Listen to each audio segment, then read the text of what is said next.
Anda masih bersama kami di CNN Indonesia Connected. Banyak orang yang masih mencoba untuk memahami bagaimana sih mengenali dan juga melawan COVID-19 atau virus corona. Bagaimana mencegah, mengobati, antisipasinya akan saya sampaikan, coba saya sampaikan secara detail, secara rinci melalui data serta rumusan dari cnnindonesia.com yang akan saya tampilkan kepada Anda. Jadi sehabis dari sini kalau masih kurang jelas lagi boleh ya ke cnnindonesia.com. Yang pertama, coba yang paling penting adalah bagaimana sih sebenarnya mengenal virus corona ya. Mengenal virus corona sebenarnya istilah ini merujuk pada virus yang sering ditemukan menginfeksi binatang dan bisa menyebar ke individu atau manusia ya. Virus corona pertama kali muncul atau ditemukan waktu itu di Wuhan di Tiongkok yang merupakan jenis virus corona ketujuh yang menginfeksi manusia.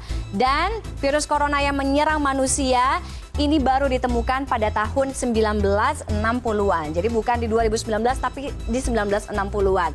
Bagaimana sih virus ini sebenarnya menyebar? Kita lihat misalnya dalam kasus MERS.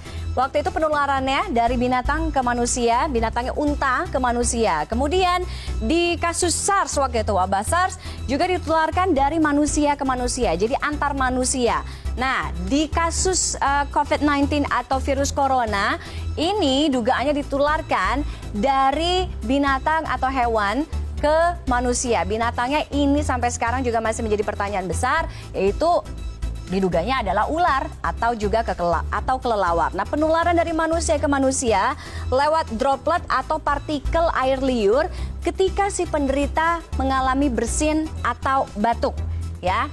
Berapa lama sih masa inkubasi corona? 2 sampai dengan 14 hari merupakan masa inkubasi dari virus corona. Jadi saat pasien pertama kali tertular atau terpapar virus sampai menunjukkan indikasi atau gejala-gejala awal tadi, ada demam dan sebagainya ya.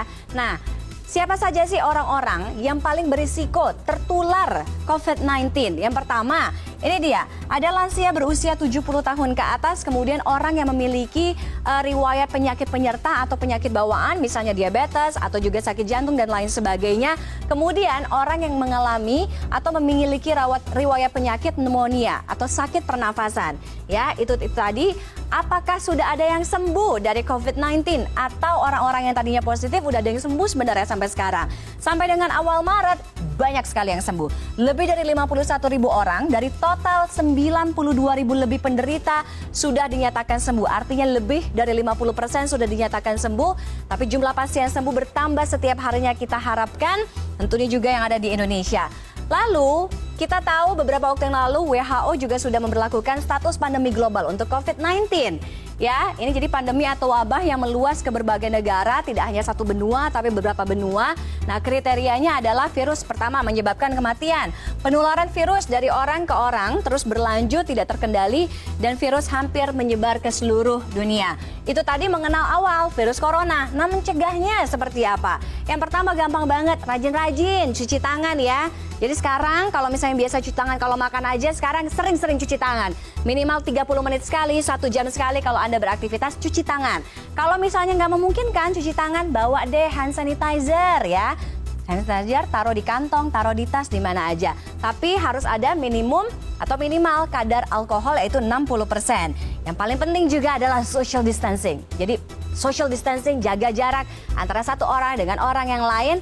Kemudian jangan menyentuh bagian muka, misalnya hidung, kemudian habis itu mulut, mata dengan tangan Anda. Ya, coba dihindari hal-hal itu. Kalau masih kebiasaan, coba deh jangan. Kemudian ketika bersin, etika bersin yang batuk dan benar seperti apa sih? Jadi kalau misalnya udah tahu lagi batuk atau lagi flu, lagi suka bersin-bersin, jangan sembarangan gitu. Jadi kalau ada etikanya juga. Anda mungkin bisa menggunakan bahu Anda seperti ini ya. Jadi tisu atau bisa pakai tisu juga bisa menggunakan siku Anda. Lalu tisunya jangan dipakai lagi, buang ke tempat sampah. Setelah itu cuci tangan lagi menggunakan sabun atau hand sanitizer tadi kalau misalnya nggak ada sabun. Kapan sih harus cuci tangan menggunakan air dan sabun?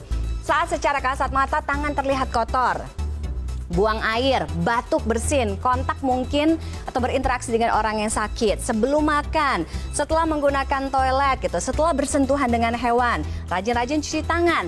Nah, cuci tangan yang baik juga jangan asal ya. Jadi, basahi tangan dengan air bersih dan mengalir selama 20 detik. Ya, jadi misalnya saya susah nih, jadi ada air ya, kemudian kurang lebih 20 detik, kemudian pakai sabun yang punya kandungan antiseptiknya, cuci, gosok tangan. Ini mulai dari punggung tangan sampai dengan sela-sela jari ya. Jadi punggung tangan, sela-sela jari, jangan cuma telapaknya aja yang digosok. Lalu bersihkan bagian di bawah kuku Anda. Jadi kuku-kuku ini juga bisa jadi sarang bakteri ya kalau misalnya nggak dicuci. Kemudian bilas air bersih, keringkan dengan handuk. Itu yang harus Anda lakukan sekarang, jadi jangan asal cuci ya. Kemudian cara menggunakan hand sanitizer, kalau tadi sabun nggak ada, cari hand sanitizer yang minimal kadar alkoholnya 60%. Teteskan hand sanitizer ke tangan Anda 1 sampai dengan 2 tetes, sama kayak cuci tangan, tidak hanya di telapak tapi di punggung, kemudian di celah-celah jari, kemudian di antara kuku-kuku, itu yang harus Anda tempelkan atau taruh sanitizernya, kemudian sampai tangan Anda atau hand sanitizer-nya mengering. Nah, kalau misalnya nggak ada hand sanitizer gimana?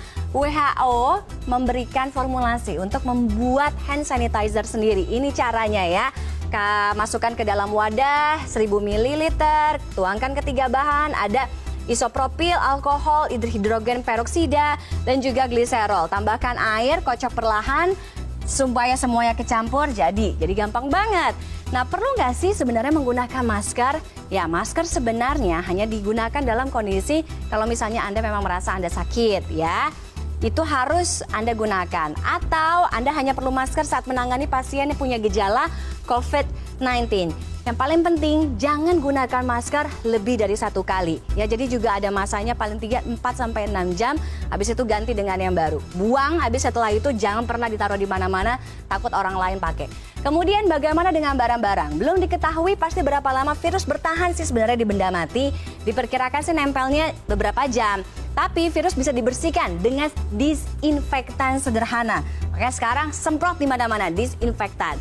Cara menjaga imunitas tubuh, makan makanan bergizi, buah, sayur, tidur, istirahat cukup, air putih, semuanya campuran jahe, lemon, semuanya harus terpenuhi ya. Apa yang harus dilakukan kalau Anda ada di tempat terbuka?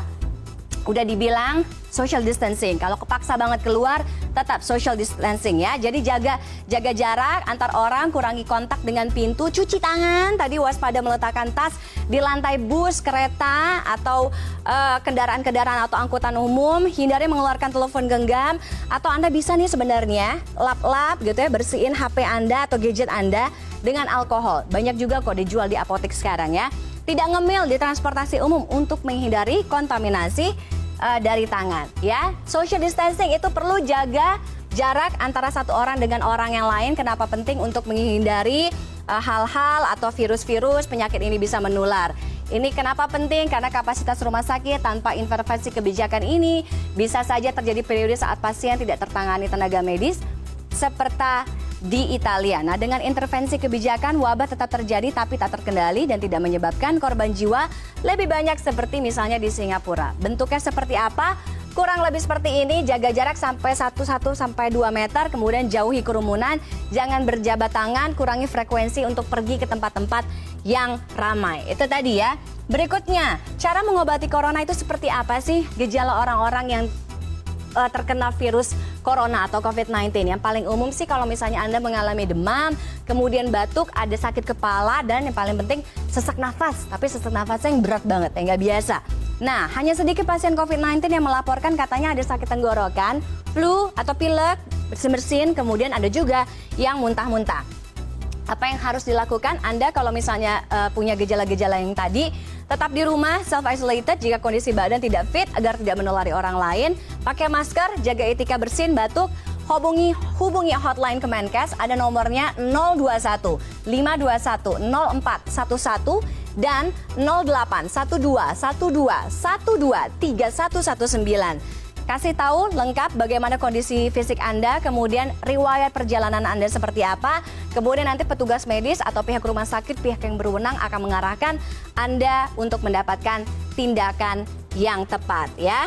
Itu tadi, kita lihat perlukah membatasi perjalanan ke luar negeri untuk mengantisipasi corona, perlu WHO menyatakan tidak perlu jalan ke luar negeri. Jadi di masa-masa yang sekarang ini social distancing, bekerja dari rumah, belajar dari rumah itu yang paling penting kita lakukan ya. Itu tadi Anda bisa baca selengkapnya di cnnindonesia.com terkait seluk-beluk mengenai corona, bagaimana mengobati, apa itu virus corona, mencegahnya seperti apa di cnnindonesia.com.